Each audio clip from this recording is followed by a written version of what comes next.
What are we doing? I don't know, it's not 9:30 in the morning yet, so I have no real idea, but Jim seems to have driven a Panda onto some ramps, which means we must be working on the Panda. Yep, we're on some ramps. Today's job is on Jim's Panda. We are going to change the starter motor, or at the very least whip the old one off and either get it repaired or replaced, depending on how we get on with electrical connectors, etc. And why are we doing that, Jim?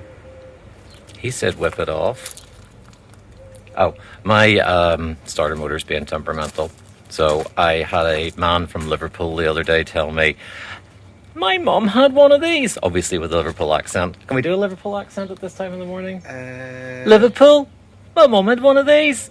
That was terrible. Anyway, yeah, my mum had one of these, except for I didn't have to push her. Engine bay of Fiat Panda. It's not that I'm a boy racer, it's just unfortunately the air filter housing and the heater were having some locational issues, so it was just a little bit easier to fit something like this.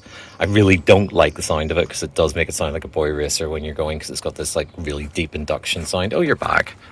I was explaining to the nice viewers that this is slightly unusual because they didn't leave Turin with that on it. Oh, yes.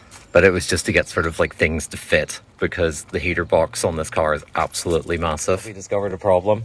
We've discovered a problem, which is that the starter motor is quite large and the access to get at it is quite small. So even if we get the starter motor disconnected from the gearbox, I'm not entirely sure whether we'll be able to get it out at all from the engine bay without having to remove something else like a drive shaft or an exhaust. And also the starter motor that we have is completely different. Yeah, the starter motor that Jim bought, thinking it might be the right one.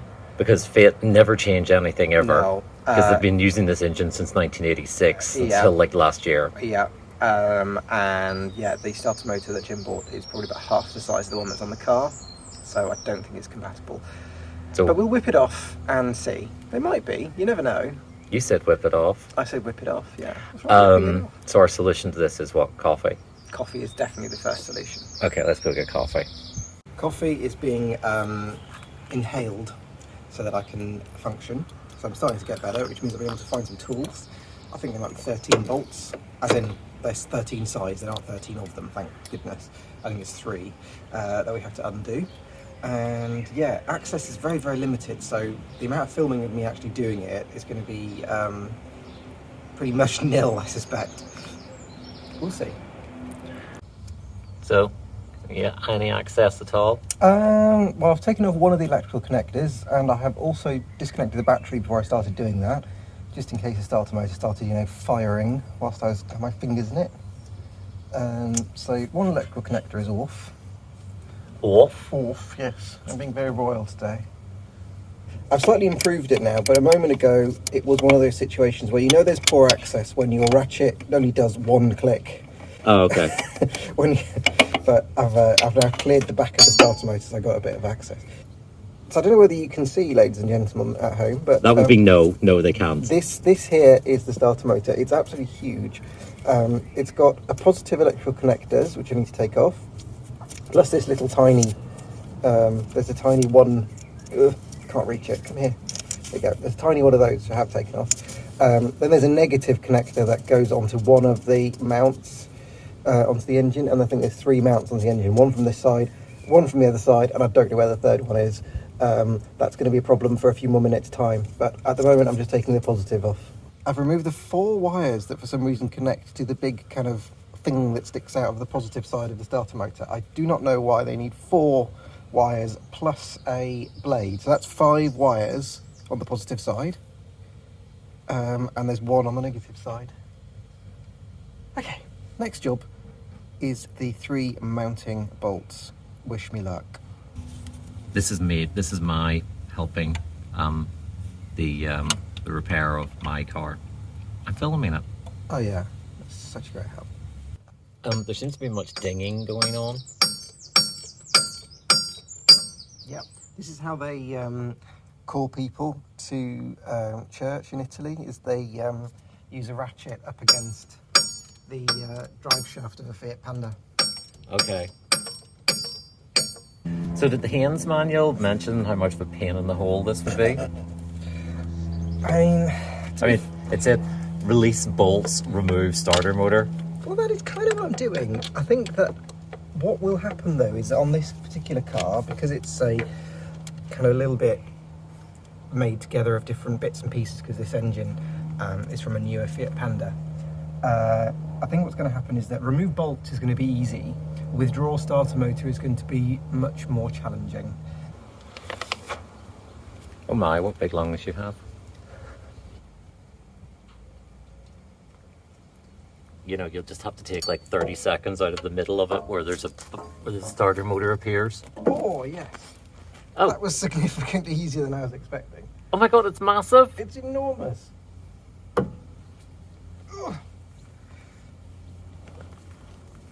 Okay. Get the other starter motor and put it side by side. But it's not meant to be, because someone's shaved a bit of it off Okay. to get it to fit. Diddy starter motor. But the bolts are the same. Yeah, the fittings are the same. It's much smaller. I think the bolts are the same, so it would fit. Yes. But that little blade there isn't on the new one. So I don't quite know what to do. I don't think we can use it, but I don't know what that little blade does. So what are we going to do? What we are going to do is we're going to take this starter motor that came off the car to Brandon Auto Electrical, which is about half an hour away, and see if they can refurbish it and figure out what's wrong with it.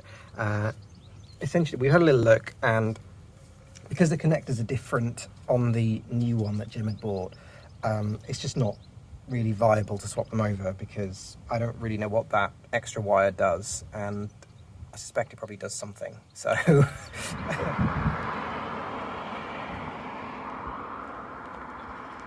Well, that was easy. very easy. Yeah, we dropped it off with them, and they said 2 to 3 days. 2 to 3 days, sorry, because they Cash card. a cash guy. This is very noisy. And Yes. they said should be 2 to 3 days. Okay, all right. We'll see. We will find out in 2 to 3 days' time. It's now 72 hours later, Something like that. and we have returned from Brandon, And who did a very good job. They reconditioned it. There's a couple of pictures on your screen of what it looked like after they reconditioned it. And you went in and they said to you that... I'll take it that doesn't work. And I'm like, what do you mean? He went, this has literally worn down to the bone. And I'm like, no, I've just driven the car from Wales. It would, like, yeah, it's a Fiat thing. They're like dogs with broken legs. They just keep limping on. It's just how they work. But yeah, he was completely amazed that it still worked by the time we turned up with it. Is this the Italian call to prayer again? Yep. Come Maria, come Maria. Oh no, that's a different sort of video altogether, isn't it? Sound of music. Anyway, yes, I'm just tightening the starter motor bolts back onto the engine block. Then in a couple of minutes' time, I will put on the multiple connectors, and then we'll go for a start.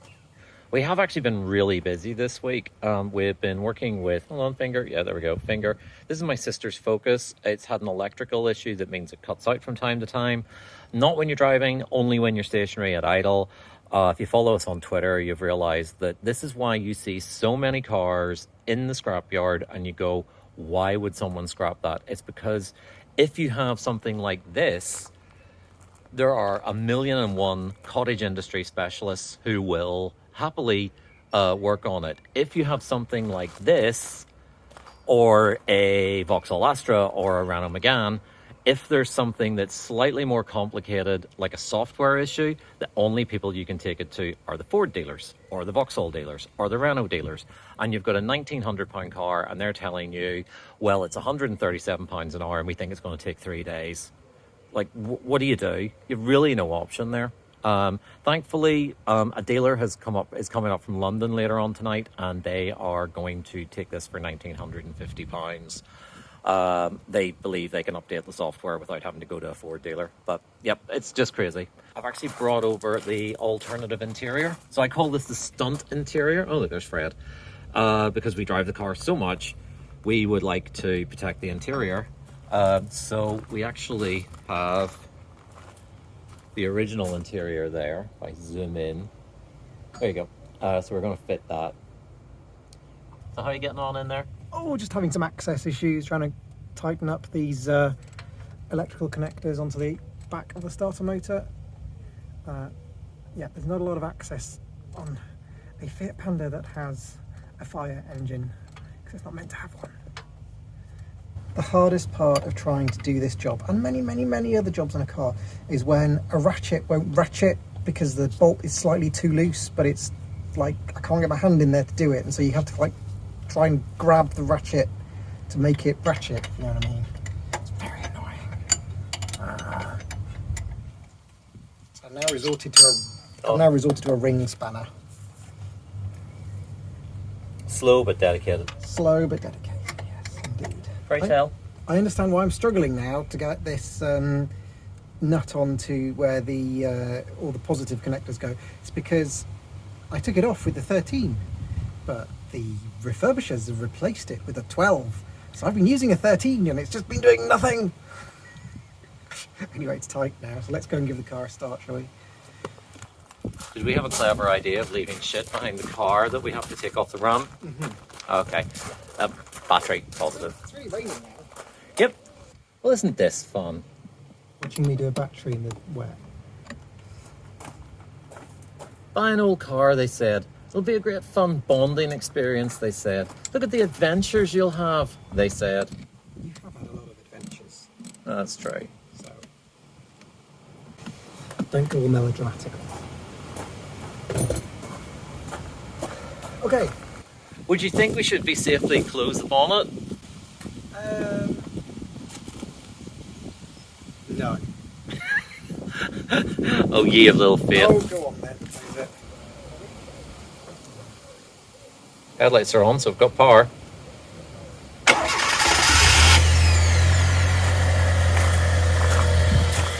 Well, that sounds healthy. Very healthy. Yeah, nice and healthy indeed. So you want to go back 3 feet and we'll get the ramps away?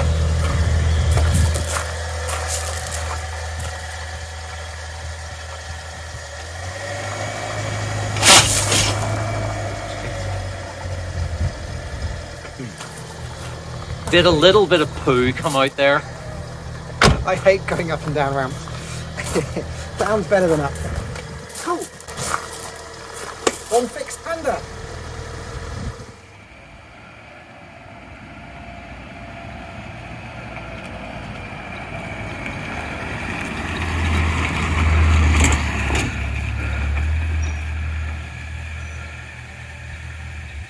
That's us back in wheels 250 miles later. Not bad going for a 30-something odd year old little car. Sean did some fantastic work on it, and so did the guys over at the refurb. Thank very many thanks to them. Thank you for watching too, and hopefully we'll see you again in a future video about something, maybe the Festival of the Unexceptional. And like and subscribe if this is the sort of thing you're into. Makes our day. Thank you. Bye.